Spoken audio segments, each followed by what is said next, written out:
हरिहंत सिद्ध सूर्य उपाध्याय साधु सर्व अर्थ के प्रकाशी मांगलिक उपकारी तिनको स्वरूप जान रागते भई जो भक्ति काय को नवाई स्तुति को जाई। धन्य धन्य तीन ही ते काज सब आज भय कर जोड़े बारे बारे वंदना हमारी है। मंगल कल्याण सुख ऐसो हम चाहते हैं हो मेरी ऐसी दशा जैसी तुम धारी है। हो मेरी ऐसी दशा जैसी तुम धारी है। हो मेरी ऐसी दशा जैसी तुम धारी है। शत्रचूड़ामणि नामक यह ग्रंथ और प्रसंग अपना यहाँ चल रहा था। सच्चे गुरु और सच्चे शिष्य का स्वरूप। पिछले 2 दिनों में हमने सच्चे शिष्य का स्वरूप समझा है। कौन है आखिर सच्चा शिष्य, कैसे होते हैं शिष्य। गुरुओं की पहचान की चर्चा तो कई ग्रंथों में मिलेगी, लेकिन शिष्य कैसे होते हैं इस चर्चा को बतलाने वाली ये दुर्लभ पंक्तियां हैं। जिनागम भरा पड़ा है देवशास्त्र गुरु के स्वरूप को बतलाने के लिए। हमारे देव कैसे होते हैं, हमारे शास्त्र कैसे होते हैं, हमारे गुरु कैसे होते हैं, इनके स्वरूप को जानो, इनके स्वरूप का श्रद्धान करो। बहुत ग्रंथों में आपको देव शास्त्र गुरु के स्वरूप की चर्चा मिलेगी, माने गुरु के स्वरूप की चर्चा बहुत ग्रंथों में है। लेकिन गुरु के शिष्य कैसे होना चाहिए, ये बात यहाँ मिली हमारे को, जिसकी चर्चा हमने अपेक्षित विस्तार से 2 दिनों में यहाँ की है। कितने विशेषणों से युक्त यह शिष्य है। गुरु के प्रति भक्ति, संसार के प्रति उदासीनता, विनय भाव, धर्मात्मा, सम्यक ज्ञानी, शांत चित्त वाला, आलस्य रहित और उत्तम आचरण वाला, इतने शिष्य के गुण होने चाहिए। निश्चित रूप से यहाँ से उठने के बाद भी आप लोगों ने इन बातों के बारे में थोड़ा बहुत विचार किया होगा। नहीं किया तो करना चाहिए। आगे आगे पढ़ते जाएं और पीछे की बातों को भूलते जाएं, उसमें तो सार नहीं है। आगे पाठ और हाँ, ऐसा नहीं। देखिए, ये सब आपने जितनी बातें कही शिष्य के बारे में, ये सारी बातें तो ऐसे लगता है जैसे कोई जगत के लिए ही हो। क्या ये गुरु की भक्ति कुछ प्रयोजन सिद्ध करने में भी समर्थ है क्या, हमारे आंतरिक प्रयोजन सिद्ध करने में भी समर्थ है क्या। तो एक नया बिंदु यहाँ दिया, गुरु भक्ति मुक्ति का भी कारण। पेज नंबर 147 पर 32 नंबर का यह श्लोक है। गुरु की जो भक्ति है, भक्ति मुक्ति का कारण है। हम 24 तीर्थंकरों का जो पूजन करते हैं, उसकी पूजन की अंतिम पंक्तियां हैं, भक्ति मुक्ति दातार 24 जिन राजवर, तिन पद मन वच धार, जो पूजे सो शिव लहे। अब इसकी ऊपर वाली लाइन पर तो सबका ध्यान रहता है। फटाफट कोई भी व्यक्ति सुना देगा, भक्ति मुक्ति दातार, भक्ति मुक्ति दातार। देखो देखो, भक्ति के प्रभाव से मुक्ति हो गई। भक्ति है तो मुक्ति है, भक्ति से मुक्ति है, इसलिए भक्ति करो तुम, तो भक्ति से मुक्ति होगी। लेकिन भाई, भक्ति का स्वरूप क्या है वो उन्होंने सेकंड लाइन में बताया है। क्या है भैया? भक्ति मुक्ति दातार, भक्ति मुक्ति को देने वाली है। और 24 जिन राजवर, 24 तीर्थंकरों की भक्ति से मुक्ति होती है। लेकिन कैसी भक्ति? 3 पद मन वच धार, जो पूजे। कैसे पूजन करें? 3 पद मन वच धार। इसके 2 तरह के अर्थ हैं इस लाइन के। उनके पद माने चरण, जिनेंद्र भगवान के चरण हमारे हृदय में धारण कर लिए जाएं। भक्त पूजन की चर्चा है ना, स्थापना आदि करते हैं तो मानो हे भगवान आप मेरे मन बसो, तिन पद मन, आपके पद मेरे मन में बसे। इस तरह से जो भक्ति करे माने अपने हृदय में भगवान को विराजमान करके जो भक्ति करे सो सच्ची भक्ति है। फिर दूसरा अर्थ क्या, जिनेंद्र भगवान द्वारा कहे गए पद्य, पद का अर्थ पद्य क्या, तीन पद, पद मतलब पद्य, वाणी उनकी, उनका उपदेश, तो तीन पद अपने मन और वचन में धारण करके क्या, तीन पद मन वच धार जो पूजे, माने हे जिनेंद्र देव आपके द्वारा बतलाया गया वस्तु स्वरूप मेरे मन में भी है और आपके द्वारा बतलाए गए वस्तु स्वरूप का अनुसरण करके मेरी वाणी भी निकलती है। जो पूजे ऐसा करके मन वच और फिर जो पूजे, तीन बातें हो गई, मन फिर वच और जो पूजे माने काय से। तो मन वचन और काय से जो इस तरह तीनों की एकाग्रता पूर्वक, तीनों के सम्मिलन पूर्वक पूजन करता है सो शिव लहे, वो मुक्ति की प्राप्ति करता है। ऐसी भक्ति वो मुक्ति का कारण होती है। देखिए यहाँ भी इन्होंने इसी तरह का एक श्लोक प्रस्तुत किया है, 32 नंबर का यह श्लोक, जिसमें गुरु की भक्ति को मोक्ष का कारण बतलाया जा रहा है। देखिए भुक्ति और मुक्ति दोनों ही हैं। हाँ देखिए, गुरु भक्ति क्षुद्रम किं मान साधयेत् त्रिलोकी मूल्य रत्नेन दुर्लभ किम तुषोत्करः। क्या कहा, गुरु भक्ति सती मुक्त्यै क्षुद्रम किं वा न साध्ययेत् त्रिलोकी मूल्य रत्नेन दुर्लभ किम तुषोत्करः। नीतिकारों का श्लोक है ये भी। लगातार रागी और परिग्रही गुरु थोड़ी ना हो सकता है। नहीं, देखो रागी और परिग्रही गुरु नहीं हो सकता, हो सकता है लेकिन परिग्रह के प्रति अल्प राग जिसके मन में हो वो गुरु हो सकता है। यहाँ जो गुरु की व्याख्या की गई, ये व्याख्या अकेले दिगंबर गुरु के संदर्भ में हो ऐसा नहीं है। जो शिष्य की व्याख्या की गई है अकेला दिगंबर गुरुओं का शिष्य हो ऐसा नहीं है।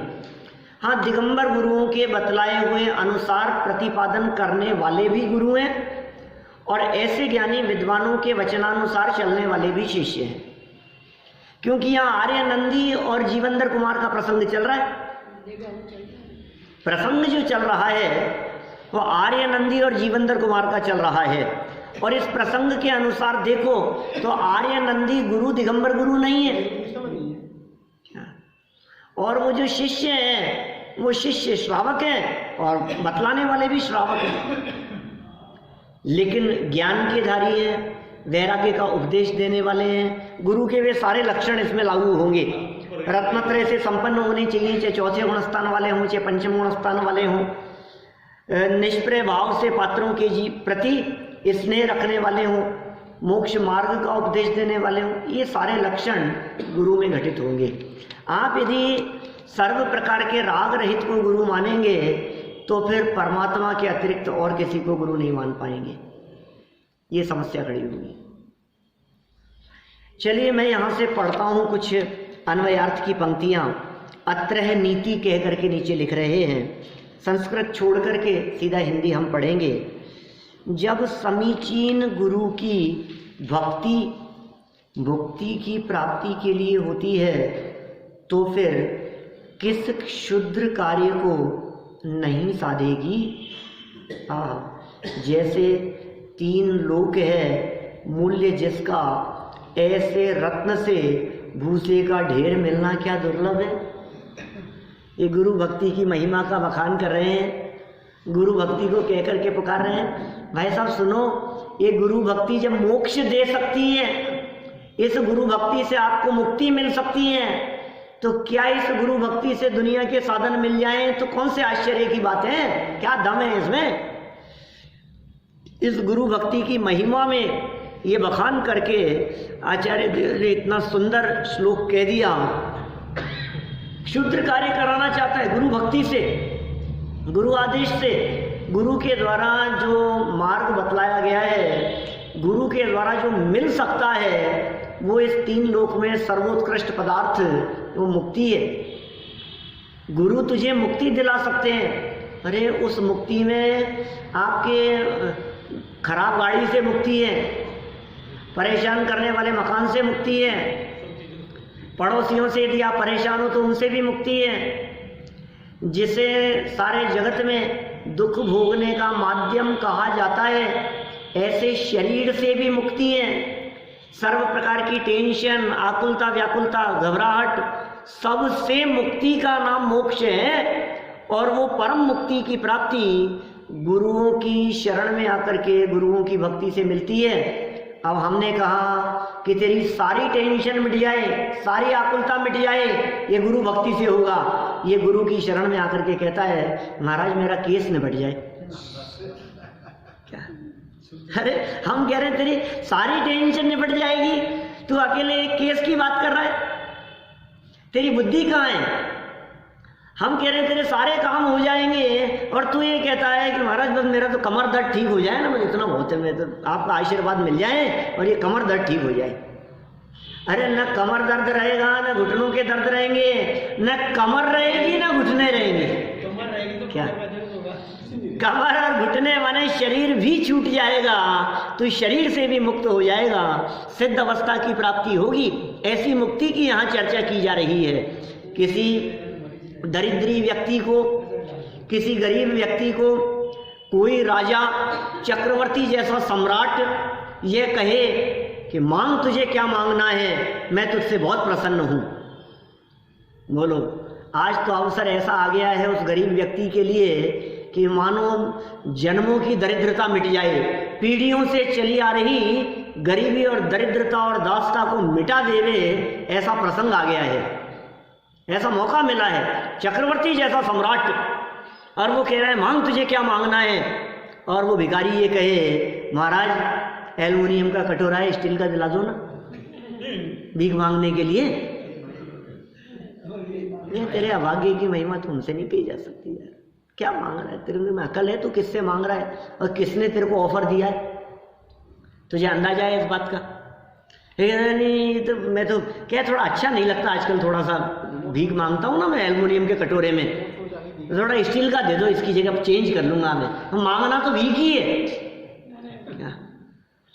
अरे तेरा भिखारीपन मिट जाए, ऐसा अवसर आ गया है, तुझे गुरु भक्ति के माध्यम से पूर्णता की प्राप्ति हो जाए, ऐसा अवसर मिला है, तो ये तू लौकिक कामों की क्षुद्र कार्य वो नहीं सदेंगे क्या इससे, गुरु भक्ति से? दुनिया में ऐसा कौन सा काम है जो गुरु भक्ति से नहीं सधे? ये गुरु भक्ति की महिमा बतलाने वाला कितना सुंदर श्लोक यहाँ वादीप सिंह सूर्य आचार्य देव ने प्रस्तुत किया है। ये चमत्कारिक है बात। देखो आप कितनी सुंदर बात लिखी है। वापस देखो, जब समीचीन गुरु की, पीछे से चल रही है पंक्तियां, जब समीचीन गुरु की, समीचीन गुरु क्या होता है? समीचीन माने होता है सम्यक, समीचीन माने सच्चा, सच्चे गुरु की, झूठे गुरु की बात नहीं है, गुरु का वेश धारण किए हुए व्यक्ति की बात नहीं है। जिसने बाहर में गुरु का वेश धरा हो और गुरु ना हो अंतर से, उनकी चर्चा नहीं है। लेकिन जो सच्चे गुरु हैं, वास्तव जिनमें पीछे गुण कहे थे, जो गुण गुरु के कहे गए थे, वे गुण जिसके जीवन में दिखाई देते हों, ऐसे समीचीन गुरु की भक्ति भी किस लिए? मुक्ति के लिए, केवल मुक्ति के लिए। देखो, मुक्ति की प्राप्ति के लिए होती है, ये लिख तो रहे। अरे मुक्ति के अतिरिक्त यदि तूने अन्य किसी कारण से भक्ति की तो कह रहे हैं तो काम तो वो हो सकता था और तूने मांगा क्या? वही तो समझा रहे हैं यहाँ। ऐसा रत्न मिला जिसे 3 लोग खरीद सकता था, हाँ, तो भूसे का ढेर मांग रहा है, लिखा है ना यहाँ। ऐसी भक्ति मुक्ति की प्राप्ति के लिए होती है। ये भक्ति किस चीज के लिए होगी? मोक्ष मिलेगा, मुक्ति की प्राप्ति के लिए है। तो फिर किस क्षुद्र कार्य को नहीं करेगी? बोलो, ये भक्ति कौन से छोटे मोटे काम हमारे को करवाने हैं? वो तो क्या हुआ है, सब में हो सकता है, सारे काम हो सकते हैं। बोलो, आज प्रधानमंत्री ने तुझे ये कह दिया कि बोल तू क्या मांगता है, अब तुझे तो राज्यपाल पद मिल सकता है, बोल, और तू ये कहे कि तो छोटा सा ये काम हो जाए मेरा, तो बस क्या ये पेन से मैं लिखता हूँ ना, तो ये पेन की रिफिल अटकती है बार बार में, अच्छा पेन मिल जाए, मूर्ख 2 रुपये का पेन मांग रहा है। ये क्या कह रहे हैं यहाँ? किसी क्षुद्र कार्य को नहीं साधेगी। जैसे, कितना सुंदर उदाहरण दिया है, जैसे 3 लोक है मूल्य, वैल्यू किसकी? ऐसा रत्न है जो रत्न खरीदने के लिए आपको 3 लोक की संपत्ति देनी पड़े, इतना बहुमूल्य रत्न है, इतना कीमती रत्न है भैया, खरीदने के लिए कितना देना पड़ेगा आपको? 3 लोक। सुनो भाई, हम छोटी मोटी बातों की क्या चर्चा करें, ये 3 लोक मूल्य जिसका है, ऐसे रत्न की बात कर रहे हैं। ये ऐसा नहीं कह रहे हैं आपको 2-5 करोड़ का बंगला मिल जाएगा, जिसकी कीमत 25 करोड़ है, ऐसा बंगला आपको गिफ्ट में मिल रहा है, बोलो, और आप ये कहो कि सर छिपाने के लिए झोपड़ी दिला दो ना, वो नहीं है। वो तो फिर 25 करोड़ की तुलना में 25,000 की झोपड़ी मिली। यहां तो कह रहे हैं 3 लोक जिसकी कीमत थी, ऐसा रत्न जिसे मिल सकता था। ये कह रहे हैं ऐसे रत्न से भूसे का ढेर मिलना क्या दुर्लभ है। किसी व्यक्ति के पास में ऐसा रत्न हो, मान लो ऐसा बहुमूल्य रत्न है, जिस रत्न की कोई सेठ मुंह मांगी कीमत दे सकता है, और ना समझ व्यक्ति। ऐसा उदाहरण दिया एक अमृत चंद्राचार्य देव ने, एक अपने ज्ञान नय, एक नय लिखा उन्होंने 47 नयों में। प्रवचन सार ग्रंथ है, और उस प्रवचन सार ग्रंथ के परिशिष्ट में 2 नयों की सुंदर चर्चा आई है। 42-43 नंबर के आसपास का नय है, 42-43वां नय, ज्ञान नय और क्रिया नय। और ज्ञान नय की चर्चा करते हुए बहुत मार्मिक बिंदु दिया उन्होंने। ये क्या है ये ज्ञान नय? तो उन्होंने कहा विवेक की प्रधानता से, और एक बहुत सुंदर एग्जाम्पल दिया वहां। एक लकड़हारा, क्या जंगल में लकड़ियां काटने वाला, अचानक जंगल से लौटते समय, लकड़ियां काटते हुए वहां से वापस लौटते समय अंधेरा हो गया था, और एक चमकता हुआ सा पत्थर उसे दिखाई दिया। चमकता हुआ पत्थर दिखा, घर ले आया, और घर ला करके क्या करने लगा? अरे प्रकाश दिखता है थोड़ा सा, तो दीपक नहीं जलाना पड़ता, इसकी रोशनी से काम हो जाते हैं। क्या मुफ्त का पत्थर था, ला करके धर लिया उसने, और कभी कभी निकालता था अपने कपाट खोलकर, और रात को वो सुई पुरो लेता था उसकी रोशनी में, थोड़े चमक सी चिलकी दिखती थी, सुई पुरोने वाला पत्थर जैसा था, सुई पुरोने के काम में लेने लगा उसको। क्या अचानक कभी किसी सेठ का उसके यहाँ से आना हुआ, या उल्टा लगा लो, कभी उसे ऐसा लगा यार ये पत्थर जो है, ये समझ लो घर में लाइट लग गई, दीपक आ गए, कुछ ऐसा हो गया, उसे लगा कि अब ये पत्थर किसी काम का नहीं रहा, इस पत्थर को जाकर के किसी को बेच देता हूँ। तो एक सेठ के यहाँ, जो रत्नों के पारखी थे, ऐसे सेठ के यहाँ वो पत्थर लेकर के चला गया, थोड़ा चमकदार पत्थर था, और सेठ से जाकर के कहा कि महाराज ये टुकड़ा खरीदोगे? क्या क्या कहा? ये पीस खरीदोगे? सेठ तो उसे देखा तो बिल्कुल मंत्रमुग्ध हो गया, देखता ही रह गया, ये तो बहुमूल्य रत्न था। सेठ ने पूरी जिंदगी जवाहरात का काम किया था, रत्न परखे थे, लेकिन ऐसा बहुमूल्य रत्न उसने अपनी लाइफ में कभी नहीं देखा था। वो देखा तो देखते ही रह गया क्या। और इतने में वो बोला, क्या बात है सेठ जी, नहीं खरीदना है क्या? एकदम नहीं खरीदना है ना, क्यों नहीं खरीदना है, बोलो कितने में बेचोगे? महाराज 2 मुट्ठी चने दे दो इस मुफ्त के पत्थर के।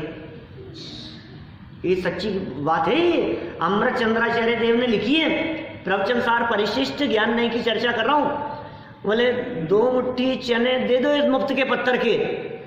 तो सेठ ने पता है क्या कहा, पहले तो बोला बस, फिर एकदम संभला क्या, और संभल करके क्या कहा, 1 मुट्ठी नहीं चलेगा क्या? क्या सेठ चाहता तो वो अरबों की संपत्ति उस रत्न के एवज में दे सकता था क्या, लेकिन 2 मुट्ठी कहते ही डायरेक्ट हाँ कर दूंगा तो बात कहीं बिगड़ सकती है क्या। मैंने कह दिया हाँ ठीक है, तो उसको लगे कि यार क्या पता कीमत कितनी थी इसकी, मैं 2 मुट्ठी में और लेकर के चलता बने, अभी कहीं दूसरे को दिखाए। तो हिलाने डुलाने के लिए सेठ ने कह दिया 1 मुट्ठी चने में नहीं देगा। तो क्या बोला वो बेचारा, उसने कहा कि चलो ठीक है 1 मुट्ठी सही इस मुफ्त के पत्थर के। और सेठ ने उसे 1 मुट्ठी चने में वो रत्न बेच दिया, तो वो लेकर के चला गया।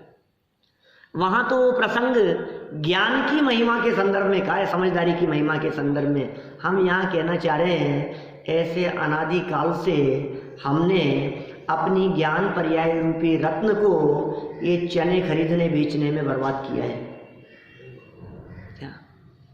ये बहुमूल्य है ना हमारी ज्ञान की पर्याय। जो ज्ञान की पर्याय अपने ज्ञायक की दृष्टि करे, त्रिकाले ध्रुव आत्म तत्व की दृष्टि करके केवल ज्ञान प्रकट कर सके, अनंत सुख प्रकट कर सके, जिसकी एवज में अनंत सुख रूपी संपदा मिल सके, उसको हमने कहाँ बेच दिया।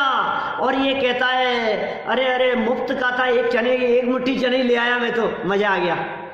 ये कहता है, क्या कहता है, अरे तुम्हें पता है क्या 25 लाख कमाता हूं महीने के। 25 लाख कमाता है महीने के क्या, क्यों साहब बहुत कमा रहा है ना। आचार्य देव कहते हैं घाटे का सौदा कर रहा है क्या। तुझे लग रहा है लाखों कमा रहा हूं, और तुझे इस बात का पता नहीं है कि तेरे जो मनुष्य जीवन के क्षण बर्बाद हो रहे हैं, ये दुर्लभ मनुष्य जीवन जो व्यतीत हो रहा है, ये बीता कल नहीं वापस आता है। ये बीता हुआ समय ये वापस नहीं आएगा। ये दुर्लभ क्षण जो तूने दुकान पर बैठकर फर्नीचर बेचने में लगा दिया क्या, कपड़े बेचने में, ये रद्दी बेचने में जो तुमने अपना समय बर्बाद कर दिया, ये समय लौट करके नहीं आएगा भाई साहब। क्यों साहब, कपड़े बेच लो, कागज के टुकड़े बेच लो, और क्या करो मतलब, कुछ नहीं हासिल होने वाला है इससे। इकट्ठे कर लो कितने भी, लेकिन ये इस जीव को सुखी करने में समर्थ नहीं है। ये गुरु भक्ति की महिमा बतला रहे हैं भैया। ये कह रहे हैं 3 लोक है मूल्य जिसका। क्या बात कह रहे हैं, 3 लोक जिसका मूल्य है, जिसकी कीमत 3 लोक है। ऐसे रत्न से भूसे का ढेर मिलना दुर्लभ है क्या, क्या नहीं मिल सकता है इससे। तुम्हारे वर्तमान समय की एक समय की पर्याय मोक्ष मार्ग प्रकट कर सकती है। ये गुरु की भक्ति तुम्हें मुक्ति दिला सकती है। भक्ति मुक्ति दातार। देखिए नीचे सरल अर्थ पढ़ते हैं। जो रत्न, ऐसा रत्न है आपकी जेब में, आपको पता नहीं है, लेकिन अरे नहीं साहब ऐसा रत्न मिल जाए तब तो फिर तो मजे ही आ जाए हैं। फिर तो मैं 3 लोग खरीद लूँ। तो खरीद तो लेगा, फिर करेगा क्या 3 लोग का, ये बता। उस रत्न से तूने 3 लोग खरीद भी लिया तो 3 लोग का क्या करेगा। ये 3 लोग की संपदा खरीदने में समर्थ है। उस रत्न से क्या भूसे का ढेर, भूसा, भूसा समझते धान निकल जाने के बाद बचा हुआ छिलका, दाल का छिलका, धान का छिलका, गेहूं के ऊपर का छिलका, चावलों का, अनाज का, जो तिर्यंच गति के जीवों को गाय भैंस जानवरों को खाने के काम आवे, वो भूसा जो तेरे किसी काम का नहीं है, तो भूसे का ढेर नहीं मिल सकता है। इसमें क्या हो गया? जो यथार्थ गुरु भक्ति मुक्ति प्राप्ति में परंपरा कारण बन सकती है, परंपरा कारण बनेगी। ऐसा नहीं गुरु की भक्ति कर रहा है, नाच रहा है, उनके प्रति बहुमान का भाव है, मोक्ष मिल गया परंपरा से। गुरु के प्रति भक्ति है, जिसके हृदय में गुरु के प्रति भक्ति होगी, इसका मतलब ये है कि वो गुरु की बताई हुई बात को स्वीकार करेगा, गुरु के बताए हुए मार्ग पर चलेगा और गुरुओं के द्वारा बतलाए हुए मार्ग पर चलकर वो अपने स्वभाव की शरण लेकर मुक्ति की प्राप्ति करेगा। ये मार्ग है, ये पद्धति है। तो गुरु की भक्ति को जो मोक्ष का कारण कहा है वो डायरेक्ट नहीं है,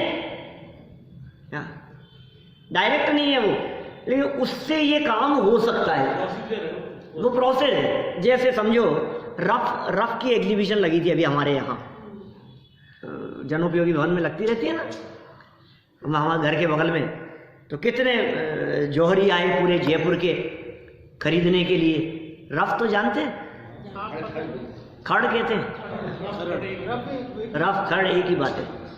वो कैसे दिखते हैं वो, देखो यार ये पत्थर का टुकड़ा,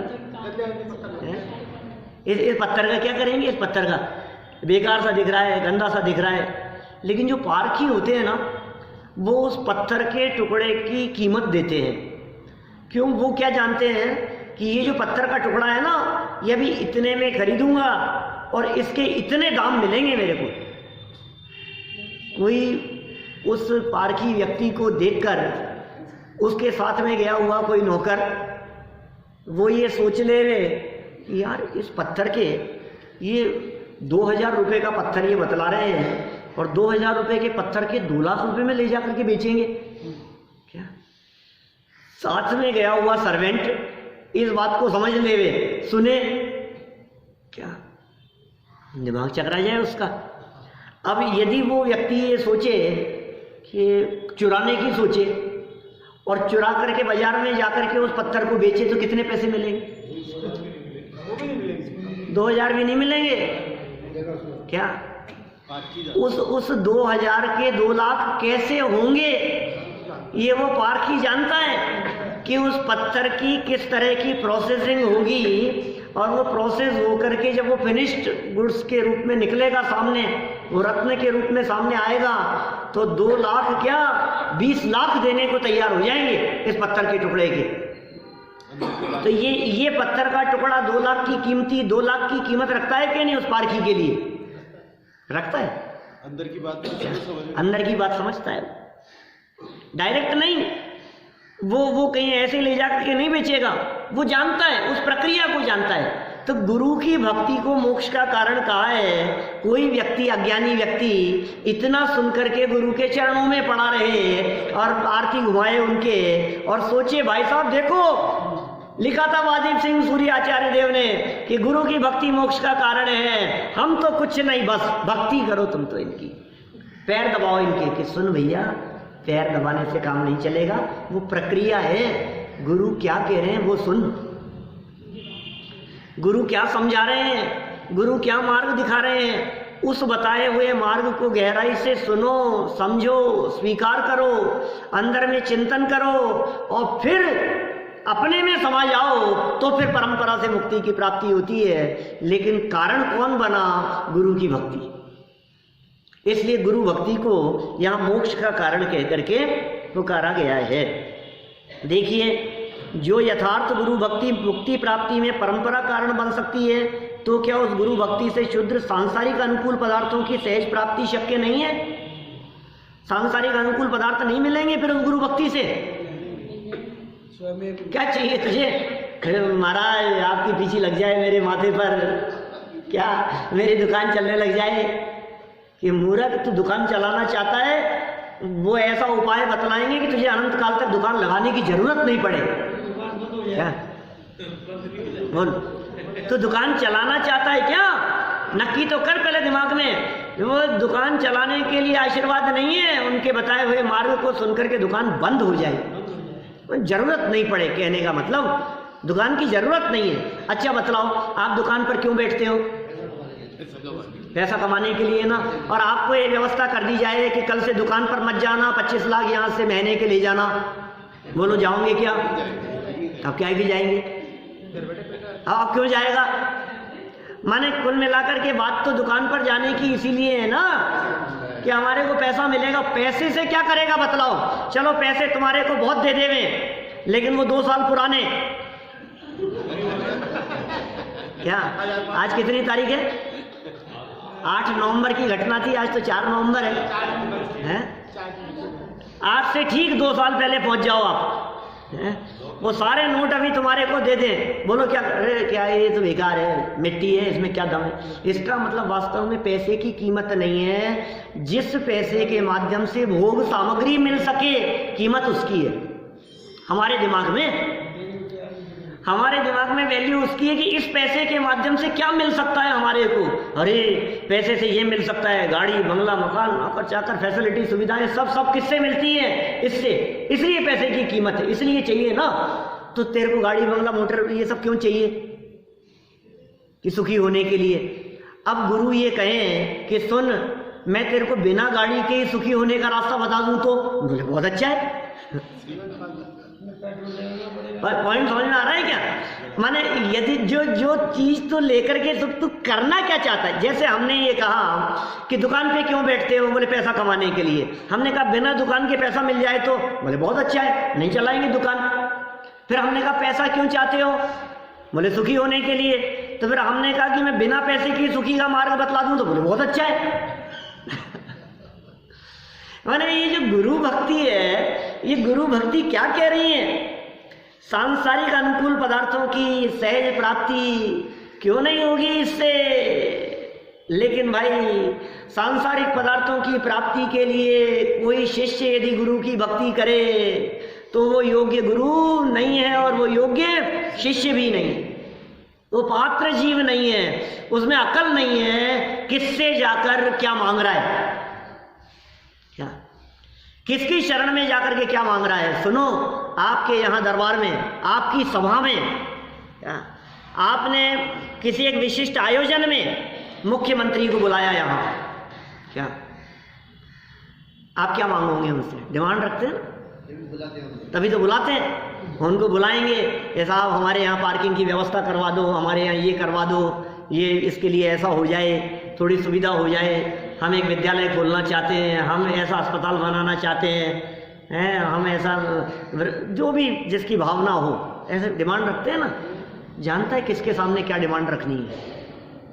आपके सामने कोई यदि मंत्री आ जाए, देखो समझो शिक्षा मंत्री आया तो उसके सामने ये डिमांड नहीं रखता कि जमीन मिल जाए, उसके सामने एजुकेशन संबंधी डिमांड रखता है। मुख्यमंत्री आ जाए तो उसके सामने उस तरह की डिमांड रखता है। किसी नेता को बुलाया आपने इसमें, तो हम ये कह रहे हैं कि गुरु तेरे दरबार में आए हैं, तेरे घर में आए हैं, गुरुवर आज मेरी कुटिया में आए हैं।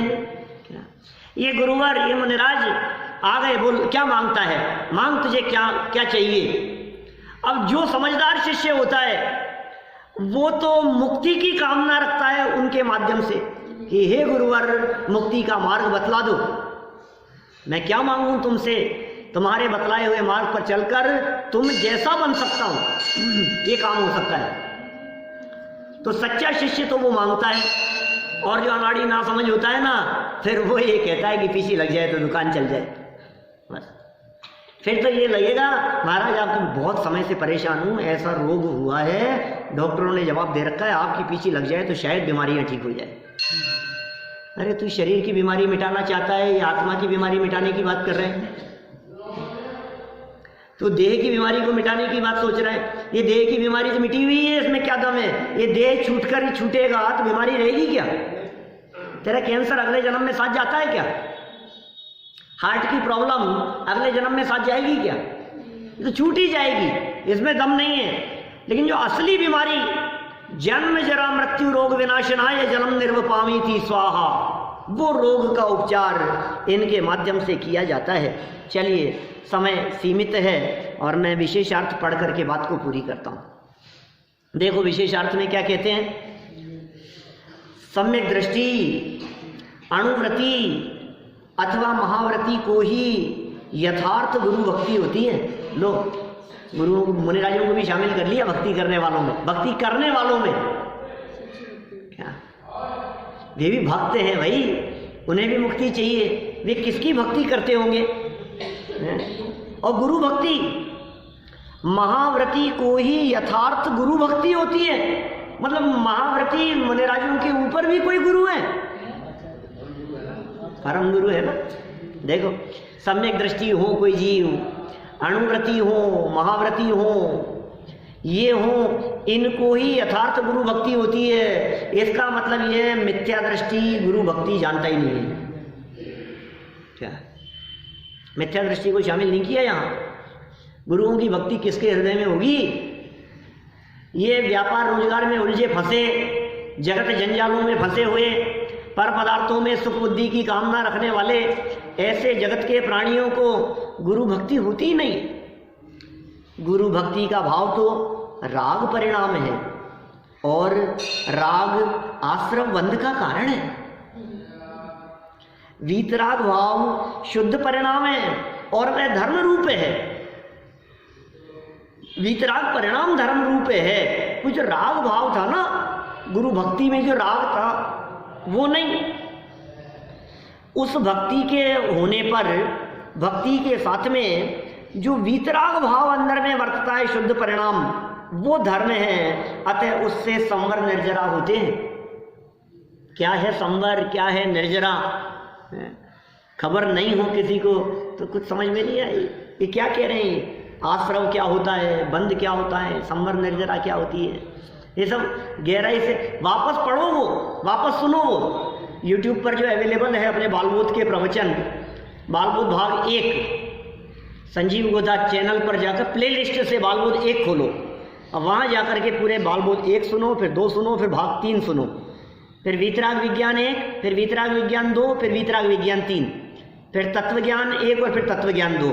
इन 8 भागों को एक बार गहराई से पुनः सुनो, वापस सुनो। मैं कहता हूँ साल 2 साल में एक बार बार बार सुनना चाहिए, जिससे हमारे को ये टॉपिक्स ये क्लियर हो। आश्रव किसे कहते हैं, संवर किसे कहते हैं, बंध क्या होता है, 7 तत्व क्या होते हैं, 6 द्रव्य क्या होते हैं, इनका स्वरूप क्या होता है, 4 अभाव क्या है, 5 भाव क्या हैं, प्रतिमाएं क्या होती है, श्रावक के 6 आवश्यक क्या होते हैं, निमित्त उपादान क्या होता है, निश्चय व्यवहार क्या होता है, अनुयोग क्या होते हैं, षटकारक क्या होते हैं, 6 सामान्य गुण की कितनी बातें। कुछ नहीं, सब आगे तो बढ़ते चले गए और पीछे सब वापस पढ़ना चाहिए एक बार भाई गहराई से, तो समझ में आएंगी ये बातें सब। देखिए, गुरु भक्ति का परिणाम मंद कषाय रूप है। आगे पैराग्राफ में क्या कह रहे हैं, गुरु भक्ति का परिणाम मंद कषाय रूप है। अतः इससे पुण्य कर्म का बंध होता है। गुरु भक्ति के परिणाम से पुण्य का बंध होता है, और जब पुण्य कर्म का उदय आता है तो अनुकूल इष्ट वस्तुओं का मिलना सहज होता है। तू मांग क्या रहा है? तेरे हृदय में भक्ति का भाव था ना, तो ऐसा पुण्य बन रहा है कि काम अपने आप ही हो रहा है। अब मैं क्यों मांगूं बतलाओ? मांगने का काम भिखारियों का होता है, मांगने का काम भिखारियों का है। हम मांगते नहीं है। अरे गुरु से क्या, परमात्मा से भी नहीं मांगते। मांगने का काम नहीं है हमारे यहाँ। क्यों मांगे हम?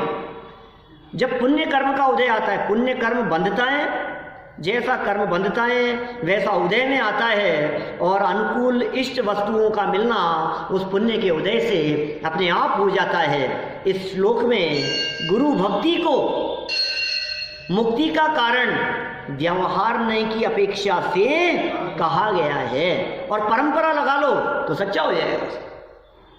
वो जो परंपरा से जो बात कही गई है, वो परंपरा में वो बात छूटेगी, वो भक्ति का भाव छूटेगा, वो भक्ति का राग छूटेगा, और बतलाए हुए मार्ग का अनुसरण होगा, तो वो भक्ति सच्ची भक्ति कहलाएगी। देखिए, वीतरागता तीनों लोकों में अमूल्य रत्न है, उससे जो मोक्ष मिलता है, उससे तो मोक्ष मिलता है। वीतरागता बहुमूल्य रत्न है भाई, मुक्ति की प्राप्ति होती है उस वीतरागता से। पुण्य से जो अनुकूलता मिलती है वह अनुकूलता भूसे का ढेर है।